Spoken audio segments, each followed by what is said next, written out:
So, hello everyone. This is a SIG scheduling meeting, 12th August 2025. Yes, so we have 3 items in our agenda.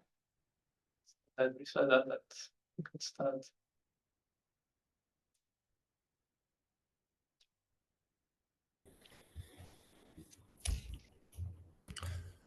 Okay, so oh my.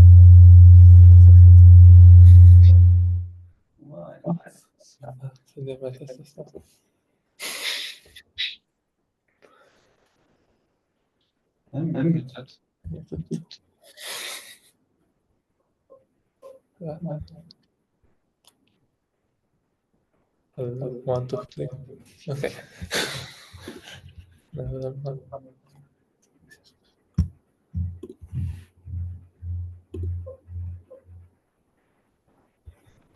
What phone is connected here?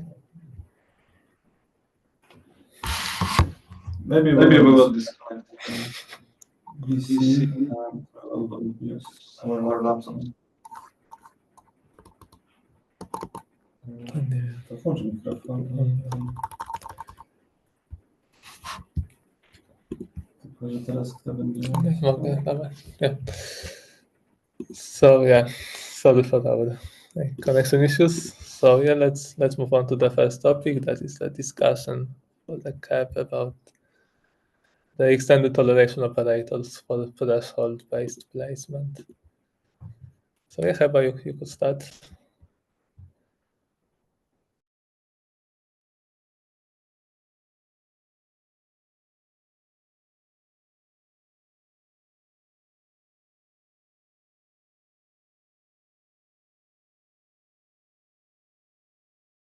Okay. I can hear you, and I don't know if that's my issue only or.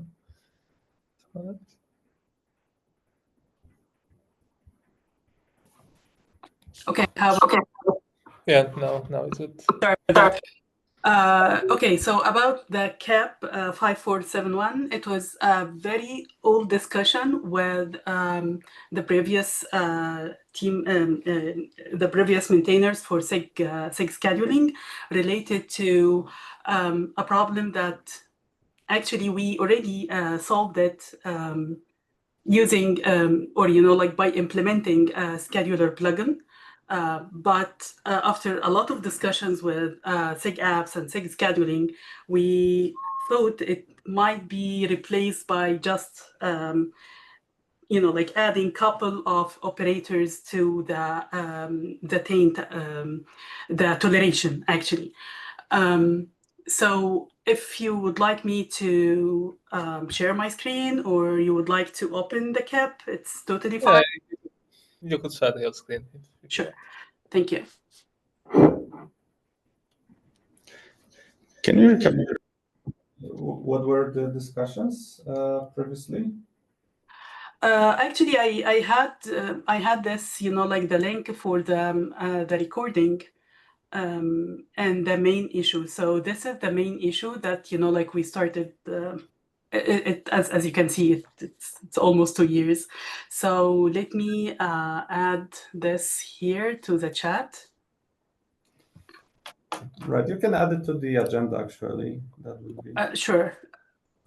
So so basically, as I mentioned here, I started the discussion that how we can configure a way for failure probability or an SLA for specific nodes. Why? And to interrupt one thing, I'm not sure if you are sharing the correct screen.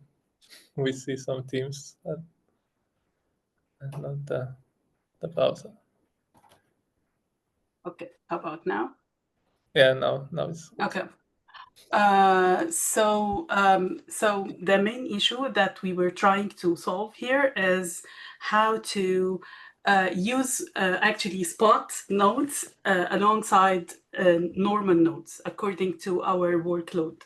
So for example, if we have specific workload that doesn't need to have like normal node all the time, but actually I need like stable node 70% of the time, and I'm totally fine with 30% to be just for a spot node, or like spot nodes. Can we do this or not? We already did that by implementing a scheduler plugin. We called it back then Placement Policy Scheduler plugin. And actually it solved the customer problem back then, because we introduced a new CRD here, which is the placement policy, and we will just say, hey, the policy that you must have 40% spot nodes, for example, or you might have, it's like strictly have or best effort, and there are different type of enforcement mode here. And actually I was looking for having this scheduler plugin to be added to the scheduler plugin repo, and I started a discussion with the SIG apps and SIG scheduling related to that, and the conversation actually it evolved, and actually I had the link here for the conversation for the record. You can listen to this, and they asked me why we can't just use the node affinity. Is it that enough or not? And if not enough, how about just add more toleration operators to the current toleration, and that would fix the the problem without anything. I actually answered this question for the node affinity here, which the affinity is per pod, and we're trying to to solve this problem from different aspects, and that the affinity has no eviction semantic here, which will not help us with the SLA problem. And that actually transferred to having creating the issue an enhancement, because they suggested to have this enhancement written. So I added the issue and the implementation for the KEP.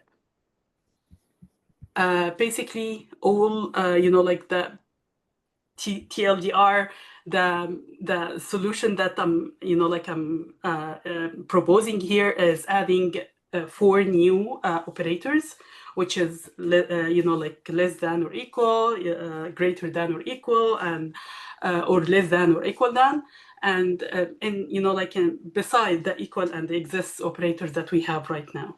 So we are not changing anything on the current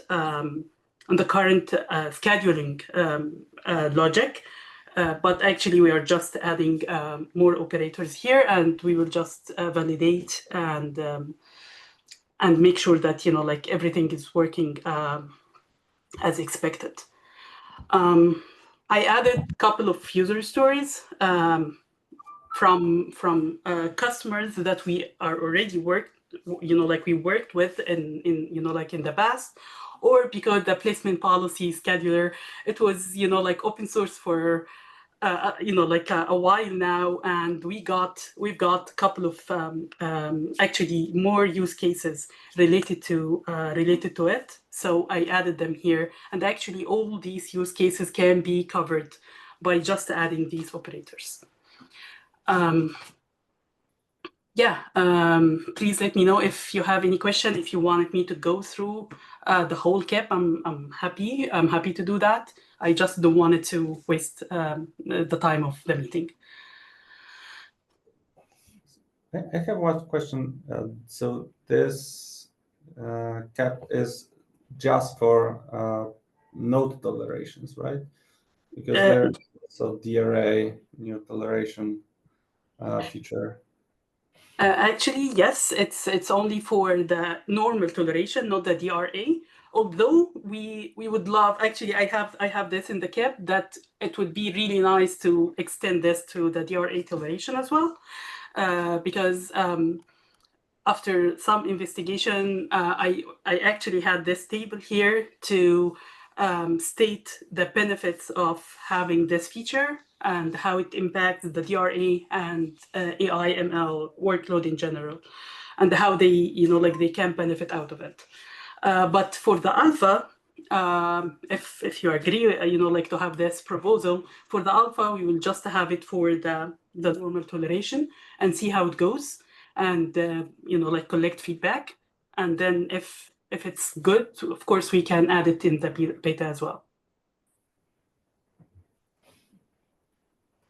Okay. Are there other use cases than SLA for this feature? Do you see any?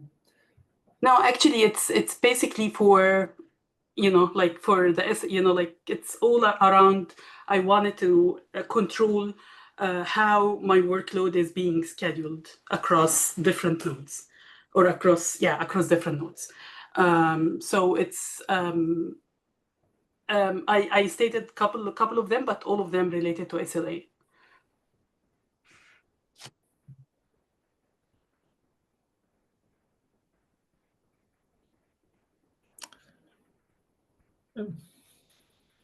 Yeah, I think we'll review this cap.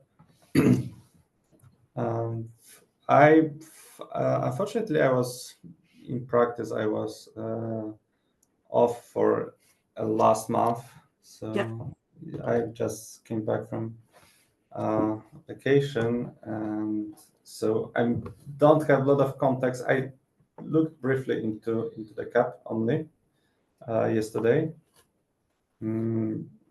I don't have any immediate concerns about that. Yeah, but the idea looks good. So yeah, we have to read the cap and see how it goes. So you said you discussed that with apps as well, right? So if you could link those discussions in the. One of them was in KubeCon, so it was face to face. Lots of them actually was in KubeCon, so it was face to face. The only conversation that it's recorded, which is with the SIG scheduling, and I mentioned it in the issue already.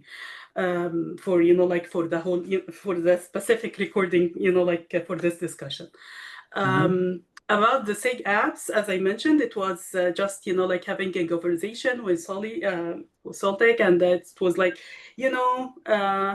it can be just solved by adding a couple of operators, so you don't have to maintain the whole plugin.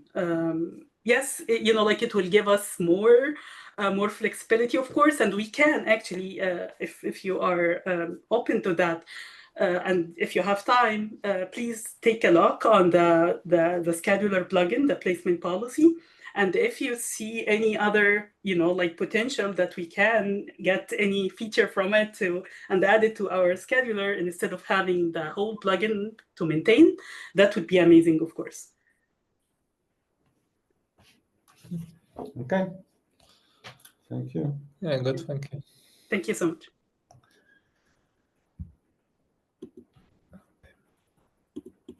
Okay, can you add to the agenda the link to the? Yeah, I will add all the details now. Okay, thank you. Yeah, so now we have a second topic, which is the initial plan for the incoming release v1.35. Yeah, as we have probably many work to do during that release, we would like to have some list of the most important things and prioritize them in incoming weeks to know what we should do for the next release. So probably we could in the next even 6 scheduling meetings talk about those plans and add more and more issues there. So also even of you in this meeting would like to add something to our plan, our roadmap. You always can even add it to this document, and we could talk then about those plans and align to them. Yeah. Do you want to mention about the things that we know already? Yeah, we could mention those. I even prepared something. There is there is one important item that is on our plans. It's a gang scheduling, and yeah, there is a question actually. How do you want to proceed with gang scheduling versus workload awareness? So I think the short answer is that this will be challenging. On one hand, we want to have long-term plans for workload hour scheduling. On the other hand, we want to have some gang scheduling capabilities as soon as possible as well. So we will have to figure out how to come up with a design that will be later used as a final implementation of the workload hour scheduling. I think this is a challenge, and I don't have any good or better answer for now. So we want to have some progress with gang scheduling. Definitely, we want to deliver something that is aligned with workload hour scheduling. Regarding workload hour scheduling, our plan is to look into reservations API, how it may look like. This is why we want to discuss on this meeting reservation use cases. We will get back to it. But other than that, we will continue working on asynchronous API. So we will have more APIs written in an asynchronous way. We haven't completed nominated name feature, which is about suggesting for scheduler what should be the assignment of nodes for pods, and those suggestions can be made either by auto scheduling systems or by queue, and scheduler can consume this information and use nominated nodes as a first choice in scheduling. Currently, this feature is implemented as alpha feature, and there are a few missing pieces which should be added this release cycle.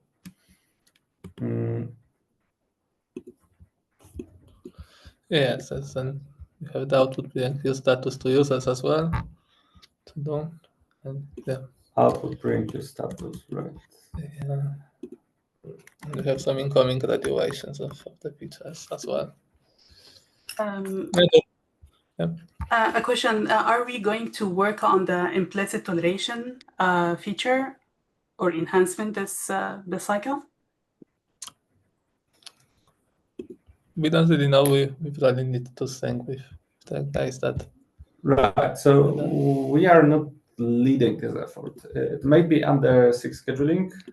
So you have to contact either the authors or. Yeah, let's see how the discussion will go in the issue. Right. This list is focused more on things that we are driving. It's not a complete list of features that will affect scheduling. Yes, so there is no DRA as well. It's just... Yeah, definitely in the array there will be a lot of features that will go to scheduling.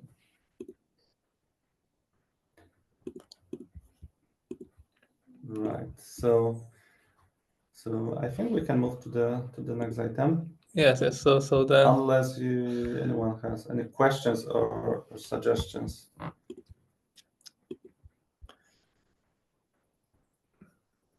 So if not, yeah, this list will be like keeping updated during the release. So we'll have some list of the most important topics and probably the priorities soon as well. So yeah, we can move to the third topic now. Right. So about use cases. So first of all, again, unfortunately, I was off for a quite a long time, so there was no much progress in this area. But we want to have a clear picture, like what kind of use cases we should support in worker scheduling and in reservations. We want to keep it still a little bit abstract from any designs and even from the architecture point of view. There is in our our scheduling document, there is a early look on architecture. It's just placed there to give some very early initial picture how things may be composed, but it's definitely nothing settled down. It's definitely not discussed. So I think it shows maybe. Can you share the document? I work our scheduling, or maybe I will share the screen.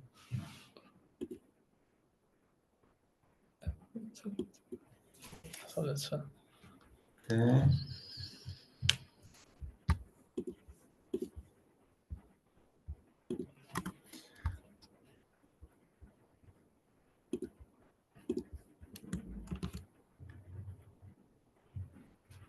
Right. Can you see the document now? Yes. Okay, I think you can. So there's a early look at the architecture. The one important, I think, element that is in here is a scheduling request and placement proposal. So the names are probably not the best here, and I think we should come up with something better.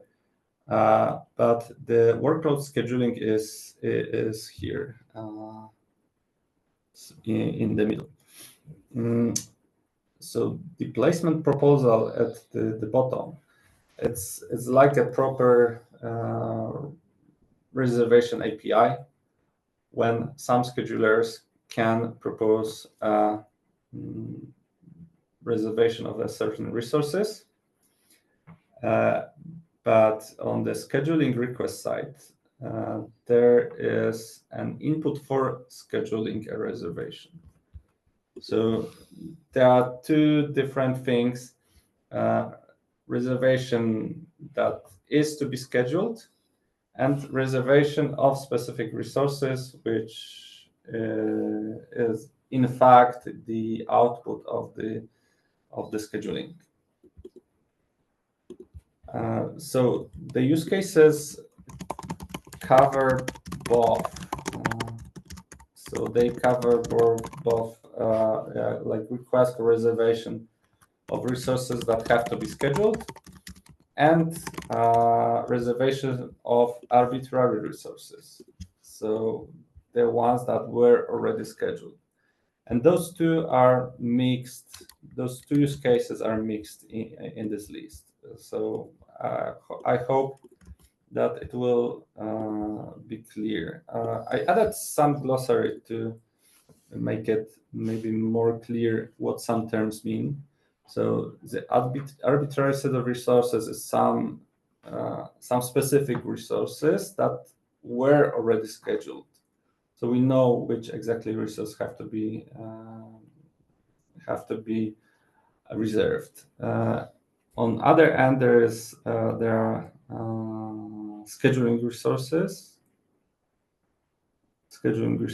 So based on the specification scheduler is supposed to figure out what kind of arbitrary resources should be reserved. So this is just, I'm just mentioning it to avoid the confusion. Regarding the use cases, there are a lot of them, and we will probably have to make some decisions in which order we should support them. So it's important to understand their priority for people, and this is why I think this conversation may be important. We will probably continue it either offline or even during the next session with North America time zone. We will probably repeat it a few times, so this is not the only meeting we can discuss it. But I wanted to just kick off more discussion about that.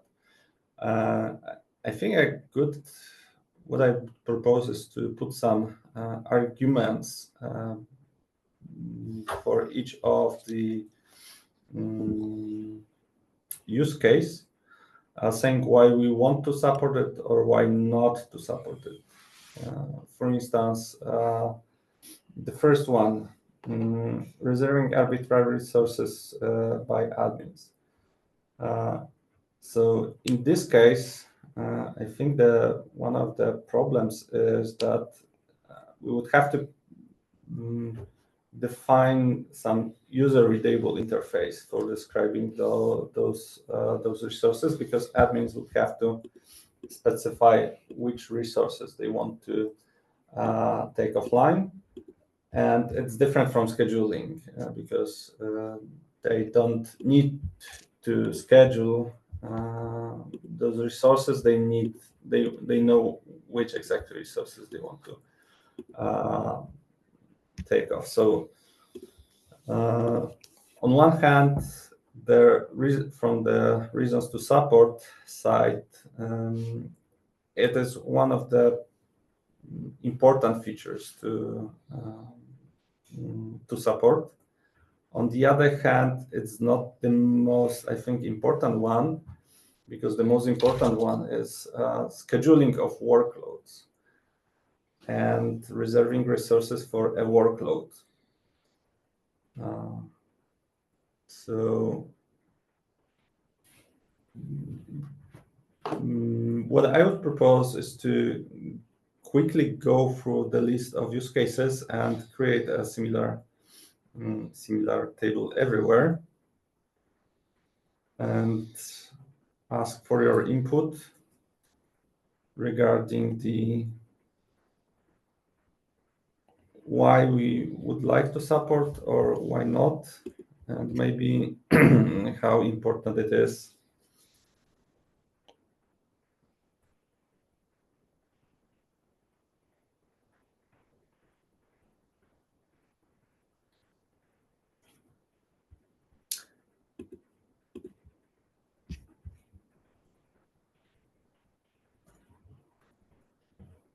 What kind of scale can we use?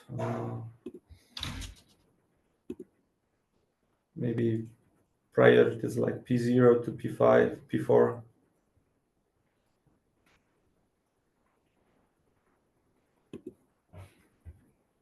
So this is of course, very preliminary assessment, but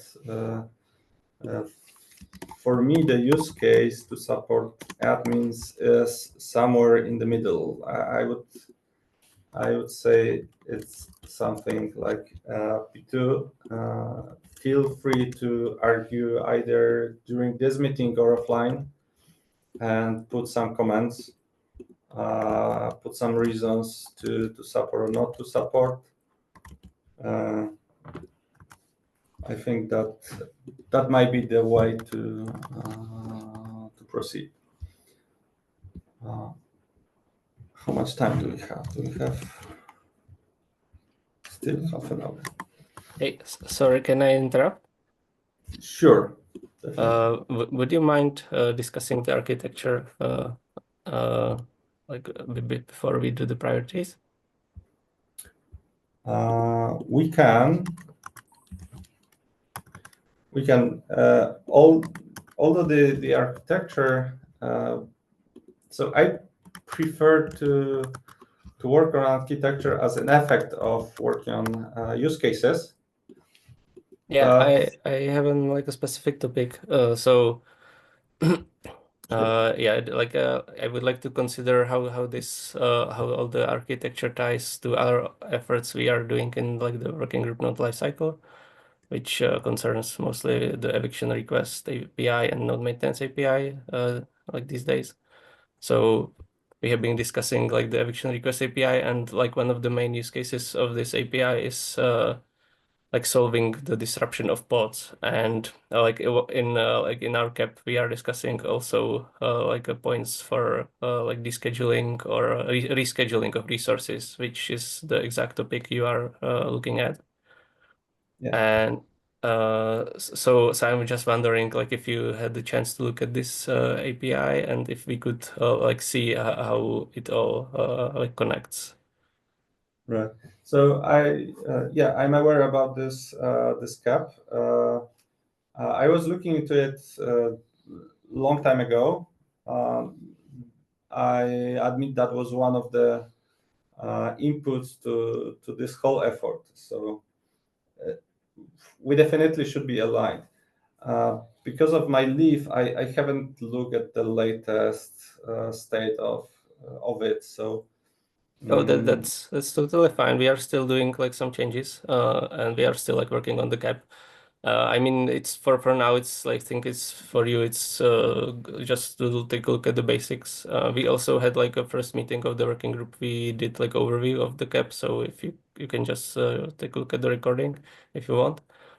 And I think like here in this scenario, I'm like missing the bits how like, yeah, I know like we are doing the high level overview right now, so we don't have like or like specific APIs we would like to implement or specific flows.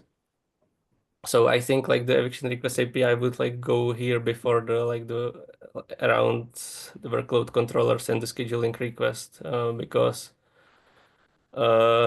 like this could serve as a like the trigger for the scheduling request or like the reservation either like for the like rescheduling or like the reservation API. I don't know like what are your plans, how you would implement this scheduling request, like for example when you want to yeah, like I mean, like the eviction request is about like the that it triggers the process of like the disruption of the pod, and this could like be used as a point for like the reservation. Right. So we have two important aspects for reservation. On one hand, we want to have reservation just to speed up scheduling of workloads. On the other hand, we have reservations as something long term. So someone wants to reserve resources for the future, for a future or for some more complex use, more than just single workload. So eviction may not only affect running workload, but it also may affect reservation, which was placed and approved, but is not running any workload. So the important aspect of eviction and preemption is how to handle eviction of reservation, not only eviction of workload. That is one of the big challenges how we want to proceed. So I definitely agree that we should have API for preemption of running workloads, but we also should think about preemption of reservations. Yeah, that's actually a good point. I think like we are trying to model the eviction API or eviction request API as such as we like currently is that we could like evict like other resources than pods. So I think we could offer like also a way of evicting the reservations. Yes, so that's a very very. So I think we definitely would like to reuse what you are guys doing, but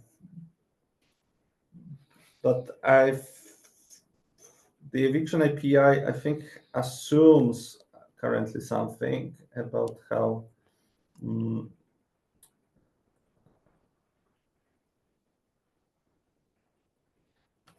How pods are working, how workloads are working. There may be more problems when we start thinking about reservations made by external schedulers. And the question is how you want to design it. So let's consider that we have two schedulers and they compete for resources, and each scheduler schedules something. So if we want to evict a reservation made by second scheduler, the question is what we should do. Shall we send the eviction request to the second scheduler to reschedule? Or shall we have one central scheduler that does the rescheduling? So there are a lot of problems we haven't probably discussed anywhere, and it would be important to focus on the use cases which we want to support and which we don't want to support. I know that that's not the direct answer to your question. We would like definitely to reuse the eviction API. That's one thing. On the other hand, we want to think how it fits into the use cases that we want to support. Yeah, that's good to hear. Yeah, also one point I want to make is we would like to like to make the eviction request API to support like different kinds of evictions. So like one like the original point is to support the program imperative eviction request API, which is present in today, like which also includes like PDBs.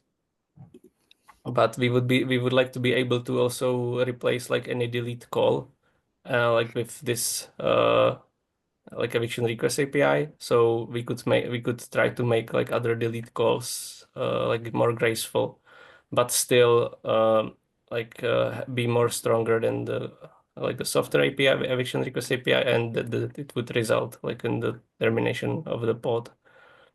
So yeah, and this is just one thing to consider. For example, when we are talking about like the taint eviction, like I don't know like if it's feasible this to do or in some other cases, but we could also try it to make like the eviction request aware that it would basically suggest first to other components that we would like to remove this pod, and that the pod like could use this time to for example reschedule.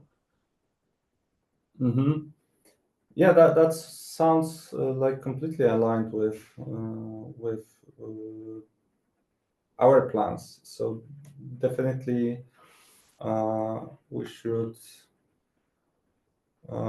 think on that.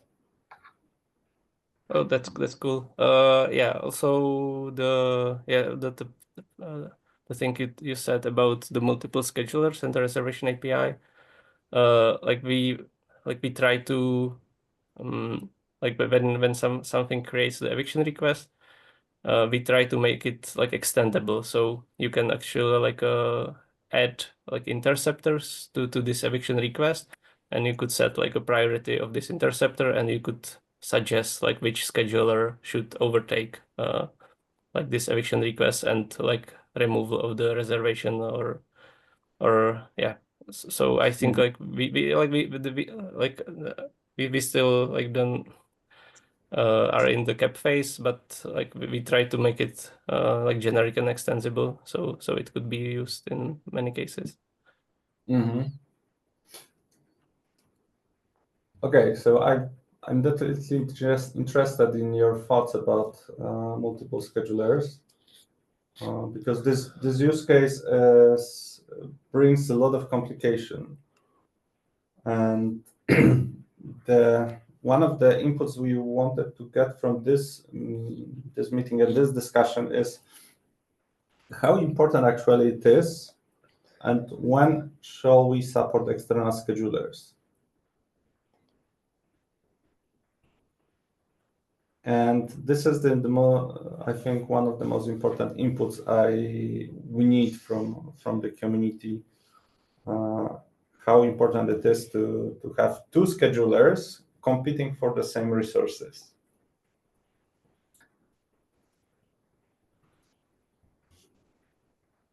Because one thing is like changing the scheduler or changing the default scheduler logic, the kube scheduler logic, extending it and so on.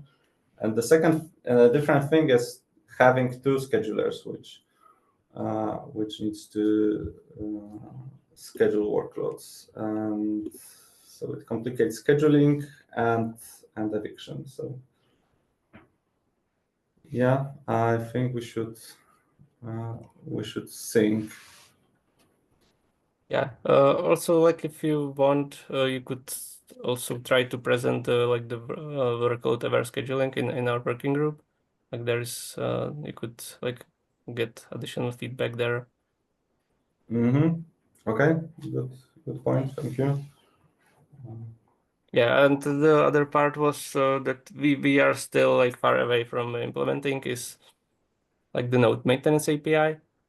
And I wonder how it should tie together with your like you said that you want to your administrator to select like a number of resources that should be like not schedulable anymore, or that you should like use as a base for like rescheduling or evicting the pods.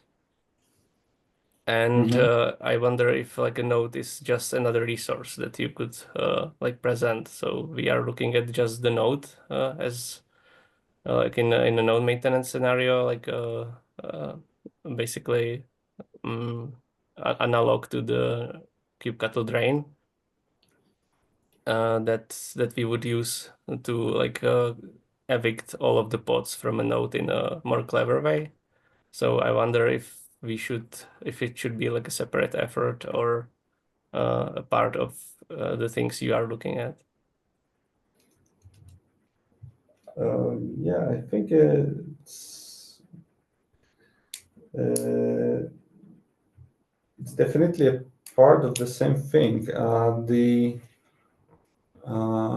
So what I think the reservation can bring to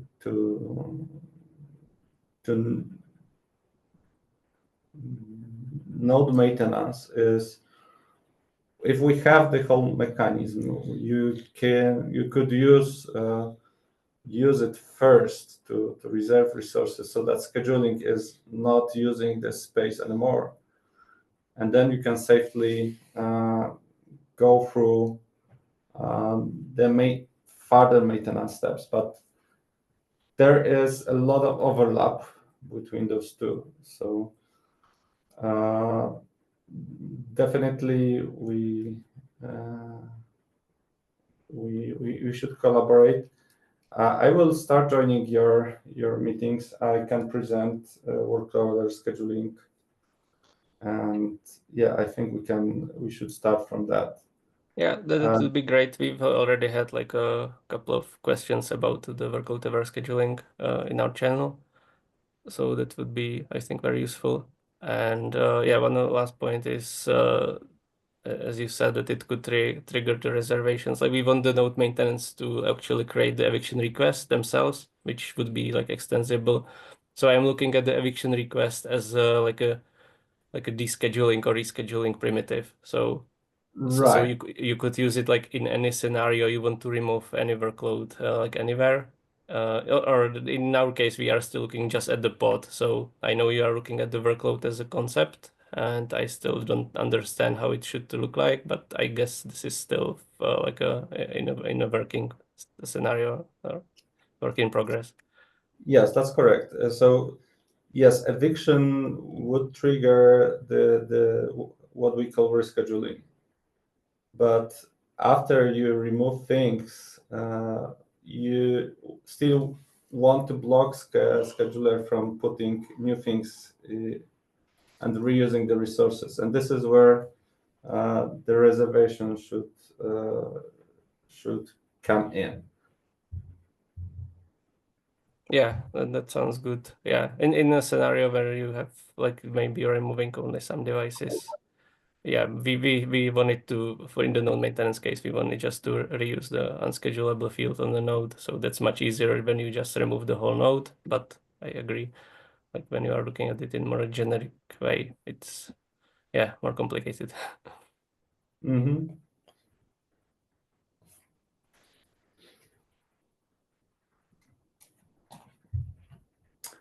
Right. So what do you think about this?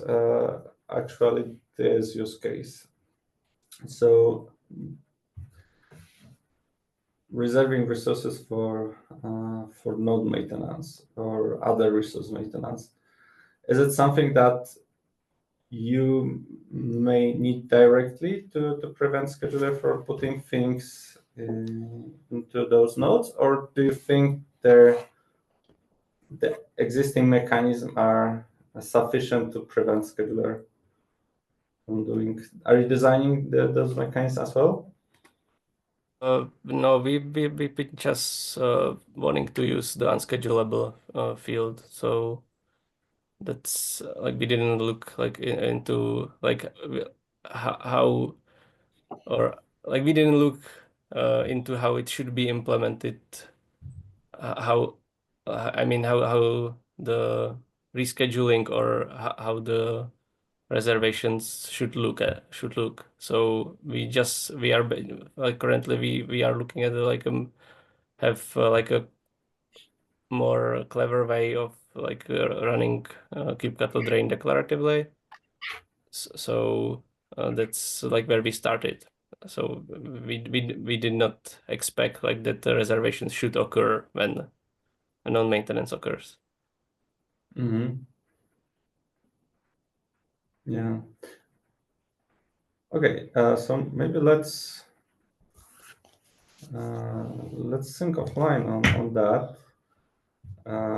Regarding the other items, I can, unless if Philip have some more comments. No, I just wanted to like lightly discuss this and like to see like where you stand and like if and to see like if we can sync on like the things you are doing because there is quite an overlap.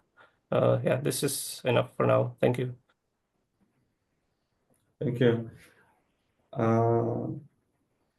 So maybe what we can do now is I can briefly go through those use cases to explain what they mean if there are concerns, and I would ask you to if the use case is important for you, please suggest some reasons to support, and maybe later we will follow up on that.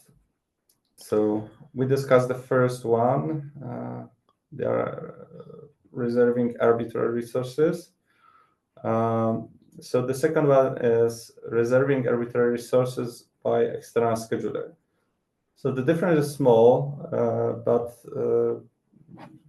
so technically we still need to have a way to reserve arbitrary resources, but this point is actually about supporting completely external schedulers. So the scheduler which does not use native scheduling. It completely competes for resources with another scheduler, and it opens a very big area of problems, including how to do eviction. So it's good question how we want to support, whether we want to support, or when we want to support. So it's important how to get feedback about priority of this use case. Okay, reserving arbitrary set of potential resources. This is about resources that are not provisioned to the cluster yet.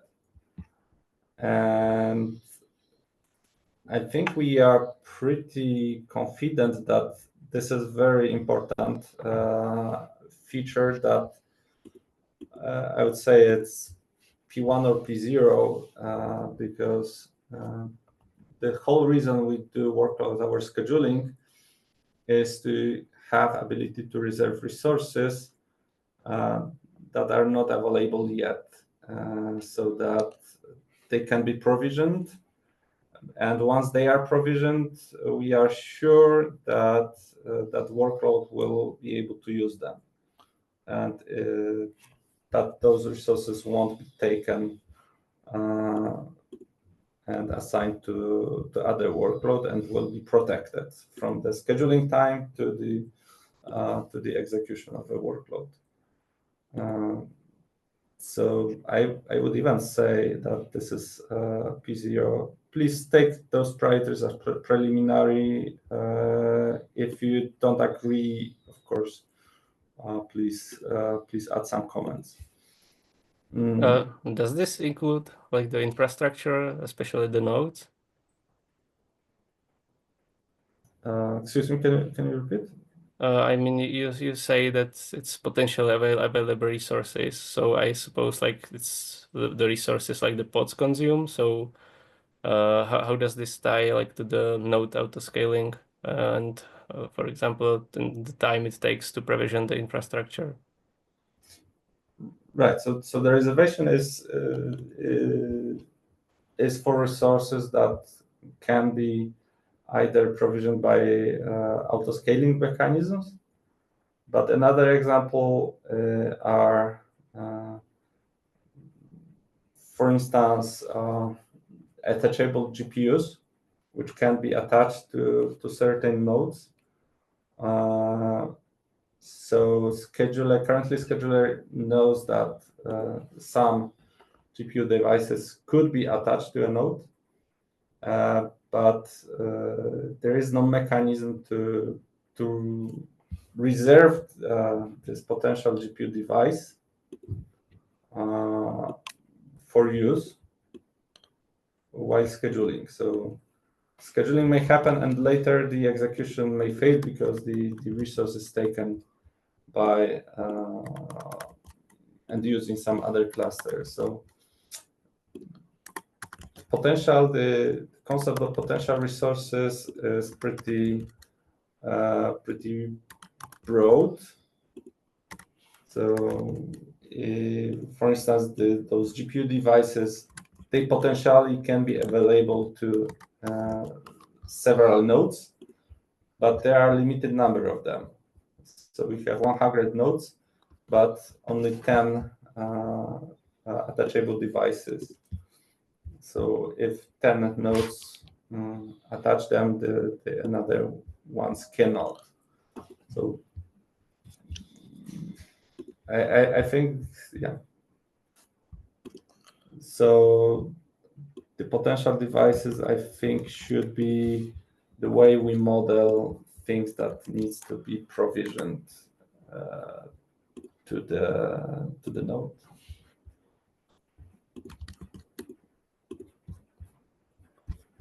And autoscaling is one of the best examples of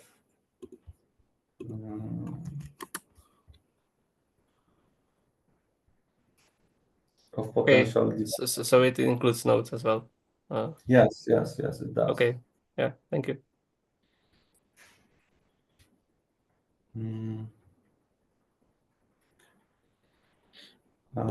Request scheduling. So, okay, we are running out of time. Request scheduling of required resources. So this is like a almost regular request. We want to schedule resources, but note that we have scheduling resources for a single workload as a separate thing. So one thing is scheduling resources for later reservation, and this is scheduling resources for a specific workload which is about to start. So this is definitely our P0 use case, but this is a good question, how important this use case is, at least for now. Whether we should just focus on workload reservation for workloads, or whether we want to focus on generic reservations for future use. So if you have reasons to support, please put them in here. Scheduling over potentially available resources. We discussed that. Okay, I think we discussed that. Potentially available resources.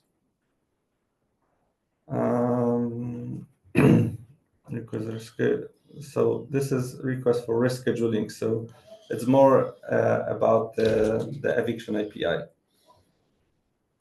It's related to it because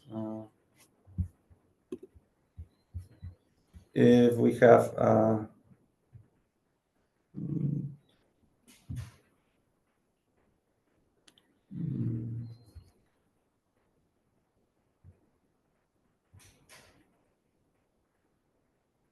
maybe, yeah, let's skip that. If you have any questions to those use cases, please put some comments there, because we are out of time and won't be able to finish during this meeting. I think we will continue on the North America time zone meeting. So if you are able to, please join. If you want to leave your comments offline. We will try to put some reasons to support or not to support as well, but I think your input is also very important. So thank you, Dominic, for your presentation about the reservations. Yes, so as our time is up, I think we should finish the meeting now. So thank you for your attendance today, and see you on the next meetings. Thank you. Thank you. Bye.